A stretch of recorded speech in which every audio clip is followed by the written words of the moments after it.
Outstanding match चल रहा है। एक तरफ से वन साइडेड तो हो गया जिस तरीके से बांग्लादेश ने बल्लेबाजी की है। इंडिया की जो ये वाली टीम है ना, ये ज्यादा तबाही मचाएगी क्योंकि भाई कम टाइम में ज्यादा घंटा बजेगा। All eyes on pace sensation 160 को भी टच करने का पोटेंशियल रखने वाले मयंक यादव पर हैं, क्या वो खेलेंगे? इस ओवर्स में बांग्लादेश ने इंडिया का सामना करते हुए इस वक्त बोर्ड के ऊपर 127 रन जो है वो लगाए हैं। Sensational debut by Mayank Yadav. लेकिन यकीन करें कि जिसको देखने का दिल चाह रहा था, जिसके लिए हम देख रहे थे इस मैच को, साफ सी बात है मैच सबको पता था वन साइडेड होने इंडिया ने जीता, लेकिन सिर्फ और सिर्फ एक बॉलर को देखने के लिए पर्सनली तौर पे मैं तो उसको देखना चाह रहा था, आप देखना चाह रहे थे मयंक यादव यार सारे। और ऐसा लग रहा है कि बांग्लादेश मुकम्मल तौर पर जो इंडिया के सामने ढेर हो चुका और अक्सर एंड अर्शदीप सिंह एंड मनन चक्रवर्ती जो कि 3 साल बाद वापस आ रहे हैं। अर्शदीप सिंह तो मुझे लगता है कि एक न्यू फाउंड लाइफ के बाद, जिस तरह T20 वर्ल्ड कप में आपने अर्शदीप सिंह को देखा था, ठीक है वहाँ एक डिबेट थी वो विकेट्स ऐसी हैं, लेकिन नहीं भाई साहब इसका इंतजार बिल्कुल, क्योंकि उसने आईपीएल के अंदर कुछ मैचेस खेले, उसके बाद वो इंजर्ड हो गया, उसको गायब भी हो गया, उसके बाद लगातार उसने कुछ नहीं खेला और आज कमबैक किया।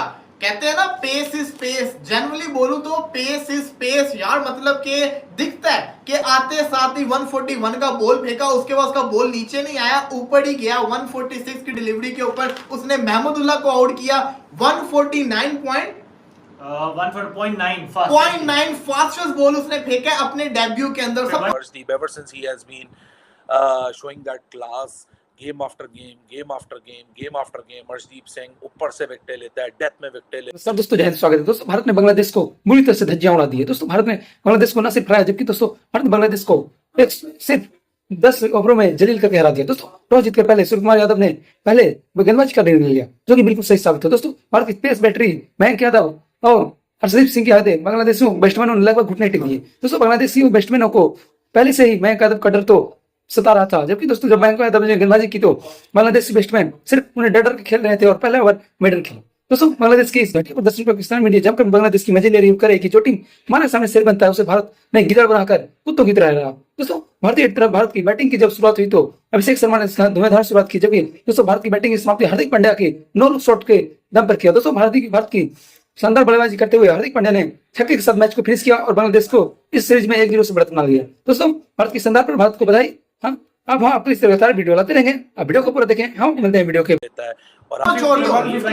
और फिर उसने डेब्यू के ऊपर मेड इन ओवर करवाया पावर प्ले के अंदर, ये बढ़िया डेब्यू के अंदर। तो ये बहुत बड़ी चीज होती है कि उससे पहले 17 रन एक ओवर में पड़े वरुण चक्रवर्ती को, उसके बाद वो ओवर करने आया और उसने मेड इन ओवर करवाया, जो कि गेम चेंजिंग ओवर साबित हुआ। आज डेथ बॉलिंग जो परफॉर्मेंस थी टीम इंडिया की बड़ी जबरदस्त थी।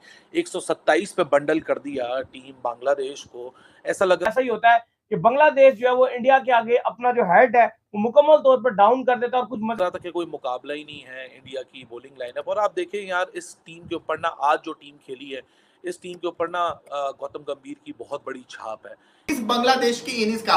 मयंक यादव ने बताया कि नहीं यार भारत के पास भी पेस बॉलर आ सकते हैं। अब देखना ये है कि कितना लंबा, जिसको कहता है ना, अपना करियर को लेके जाएगा, क्योंकि स्टार्ट जो कहते हैं ना आइकॉनिक स्टार्ट, वो इसको मिला है। मेड इन ओवर करवाना T20 के अंदर डेब्यू के ऊपर बहुत बड़ी बात होती है। फिर सबसे बड़ी विकेट लेना बांग्लादेश की टीम को अगर आप देखोगे तो महमूदुल्लाह उनका सबसे ज्यादा सीनियर प्लेयर है और सबसे आउटस्टैंडिंग प्लेयर है, उसकी विकेट लेना। तो मयंक यादव ने मेरी नजर के अंदर जो तीनों चीजें होती है उसको टिक किया डेब्यू के अंदर। उसने सबसे मेन चीज होती है अपनी छाप छोड़ना। उसने इंटरनेशनल लेवल के ऊपर अपनी छाप भी छोड़ी है, लोगों को दिखाया भी है। वो दिख रहा था साफ। बांग्लादेश ने 17 मारा पिछले ओवर में, वो आया मयंक यादव, मैम वो जो हिरोडी खेल रहे थे वो उनका इरादा ही नहीं था उसको हिट करने का, वो डर के उसको रोक रहे थे, उनको पहले उसका खौफ आया हुआ था। मयंक यादव का टेरर पहले ही बांग्लादेश के ऊपर था, वो डरे हुए थे इससे, और वही हुआ। जब आप उसके खिलाफ डरोगे तो फिर यही हाल होगा। और आपने देख लिया किस तरीके से कहते हैं ना, नॉर्मली, हाँ बिल्कुल सही कहा आपने। नॉर्मली क्या होता है जब एक बॉलर, एक फास्ट बॉलर इंजरी से आए ना, और मुझे याद है आईपीएल में बहुत कम मैचेस खेले हैं इसने, और नॉर्मली 2-3 ओवर के आगे ये इसके स्पेलम मतलब इंजर्ड हो जाता था और चला जाता था। बात ये है कि आज बड़ा इम्प्रूव किया इसने, और आप देखें पेस कम नहीं हुई। आप इंजरी के बाद आ रहे हो, और अगर पहला मैच आपको टाइम लगता थोड़ा सा अपने रिदम में आने के लिए। लेकिन बात ये है, हम ये जो कह रहे हैं ना कि हम बहुत एक्साइटेड थे हम सारे देखने के लिए, यही एक्साइटमेंट थी कि यार ये बॉलर इंजरी के बाद काफी अरसे के बाद हम इसको देखने वाले हैं। क्या इसका इंटरनेशनल जो डेब्यू होगा वो इतनी ही पेस के साथ होगा? ये हमने उसको भी देखा, वो एक हैदराबाद का बॉलर होता क्या नाम था उसका? उमरान मलिक। उसका मसला ये था पेस उसके बाद बहुत था, लाइन और लेंथ नहीं थी। देखें, जिस मैच में उसकी लाइन और लेंथ विकेट टू विकेट होती थी उस मैच में तबाही मचा था। आईपीएल में आया जी, उमरान मलिक ने 157 कर दी, ये हो गया वो हो गया, अभी तो शोएब अख्तर का रिकॉर्ड तोड़ देगा। लेकिन जब वो इंटरनेशनल में आया स्ट्रगल किया, उसको मार भी पड़ी, और अब तो आईपीएल में भी नहीं देखो उमर, बात सिंपल है, पेस बॉलर अगर जिसको कहते हैं ना बल्ले पे चढ़ती है तो बड़ी मार पड़ती है। जी। पेस बॉलर को मतलब ये नहीं है कि आपने 24 की 24 बॉलें T20 में तेज ही फेंकनी है, आपको बीच में वैरायटीज लगानी पड़ती हैं। मयंक यादव को अगर आपने देखा, उसकी पेस पे टच छोड़ा था, छक्का चला गया था वो। पेस उसकी कितनी थी मैं आपको गारंटी से बता रहा हूँ। दी मोमेंट इसको पिच के ऊपर ग्रास मिली, थोड़ी सी फास्ट विकेट इसको मिली, ये 155 भी क्लिक करेगा और अगले मैच में 149 से भी ज्यादा पेस करेगा। अभी तो आया ना, स्टार्ट हुआ है करियर का। आप भूल जाए आईपीएल की उसकी परफॉर्मेंस, समझे, ये इंटरनेशनल के अंदर आपने इसको पहली दफा देखा है। 149 आपको पहले मैच में देखने को मिल गया, अगले मैचेस के अंदर ये 155 तक लास्ट में जाएगा। 150 हो गया ना उसका पॉइंट। हाँ, अब देखना ये है कि ये कहां तक क्लिक करता है। इसका मेरा ख्याल है कि 157 या 158 मैक्सिमम इसका रहा है, इतना कुछ रहा है। कंफर्म कर दीजिएगा कमेंट्स के अंदर कि मयंक यादव का मैक्सिमम जिसको कहते हैं ना पेस कितना रहा हुआ है इसके आईपीएल के अंदर, ये मुझे कंफर्म कर दीजिएगा। लेकिन 156.4 पे गया। हाँ, तो बहुत पेस होता है यार। लेकिन देखना ये है कि कंसिस्टेंसी कितनी रहती है, क्योंकि स्टार्ट अच्छा हुआ है। दूसरी ये चीज कि अभी मैंने आईपीएल में, अगर आपको याद हो, हम लोग जब लाइव करते थे आईपीएल में, मैंने कहा था मैं मयंक यादव को तब देखना चाहूंगा जब मयंक यादव को मार पड़ेगी और ये किस तरीके से फिर उस सिचुएशन में कमबैक करेगा। अभी उसका स्टार्ट बड़ा अच्छा हुआ है, तो देखना ये है कि मयंक यादव जब जिसको कहते हैं ना इसके खिलाफ अटैक होगा। और इंडिया वर्सेस बांग्लादेश पहला T20 मैच है और बांग्लादेश का घंटा बजाने के लिए ये टीम में आपको वरुण चक्रवर्ती नजर आ रहे हैं। हालांकि आज दो ऐसी चेंजेस थी जो कि लोग एक्सपेक्ट नहीं कर रहे थे कि वरुण चक्रवर्ती का किस पे खेलना, यानी रवि बिश्नोई के ऊपर खेलना, फिर उसके बाद आपका मयंक यादव का आज खेलना हर्षित राणा के ऊपर। सबको एक्सपेक्ट कर रहे थे कि रवि बिश्नोई को गेम मिलेगा, हर्षित राणा को गेम मिलेगा। लेकिन गौतम गंभीर जहां T20 और टेस्ट के अंदर और ODI के अंदर एक एस्टैब्लिश इंडियन टीम है, वहाँ ट्रांजिशन से वो गुजर रही है। लेकिन T20 एक ऐसा फॉर्मेट है जहाँ गौतम गंभीर अपनी फ्यूचर की टीम बना रहा है। और आप लड़का कोई भी खिला लें, आप हर्षित राणा खिला लें, आप मयंक यादव खिला लें, आप वरुण खिला लें, आप रवि खिला लें, जो खिलाना चाहते हैं वो खिलाएं। ये लड़के परफॉर्म करते हैं। इसलिए कहते हैं जो इंडिया के डोमेस्टिक और इंटरनेशनल के अंदर जो मिनिमाइज होता जा रहा है ना गैप, इसी वजह से जो नया लड़का जो IPL लेवल पे डिलीवर करता है या डोमेस्टिक लेवल पे डिलीवर करता है, जब वो इंटरनेशनल क्रिकेट में आता है तो आपको फ़र्क नहीं लगता।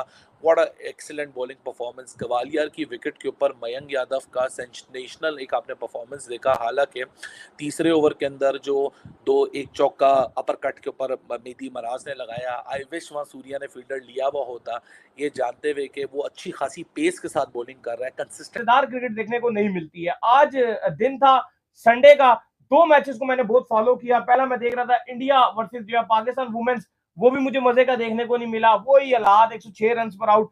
दूसरा इस मैच के ऊपर मेरा बड़ा फोकस था बांग्लादेश पर। मुझे लग रहा था कि बांग्लादेश कुछ बेहतर क्रिकेट खेलेगा, टेस्ट क्रिकेट हारने के बाद कोई 160 रन जो है बोर्ड के ऊपर एटलीस्ट लगाएगा ताकि इंडिया भी चेस करे तो मजा आएगा।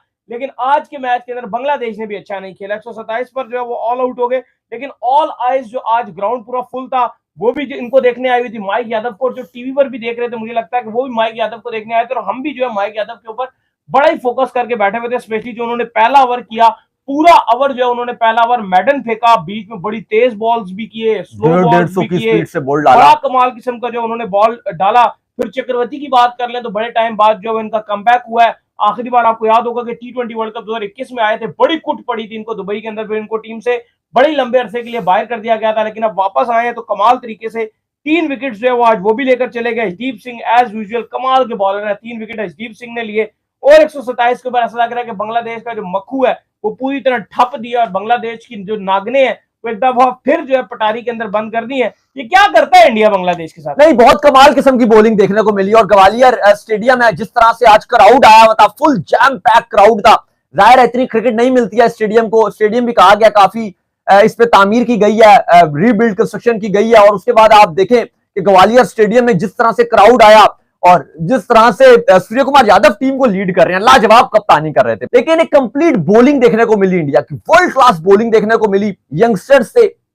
लेकिन 127 रन से बांग्लादेश को ढेर कर दिया, ऑल आउट कर दिया, एक बॉल अभी रहती भी थी। मुझे लगता है कि संडे था, सुपर संडे जैसे आपने कहा कि मजा नहीं आया, मुझे लगता है इंडिया को पहले बैटिंग करनी चाहिए थी। हाँ, इंडिया ने बैटिंग ताकि अच्छी शॉट है, फैंस को भी थोड़ा सा मजा आता। इंडिया बैटिंग करता है एग्रेसिव इंटेंट से, जिस तरह से सूर्य कुमार यादव टीम को लीड कर रहे हैं, अभिषेक शर्मा और संजू ओपनिंग करेंगे, तो मेरे ख्याल से इंडिया को पहले बैटिंग करनी चाहिए थी ताकि फैंस को भी थोड़ा मजा आता, थोड़े छक्के चौके, थोड़ा एग्रेसिव मजा आता, मैच देखने का ज्यादा मजा आता।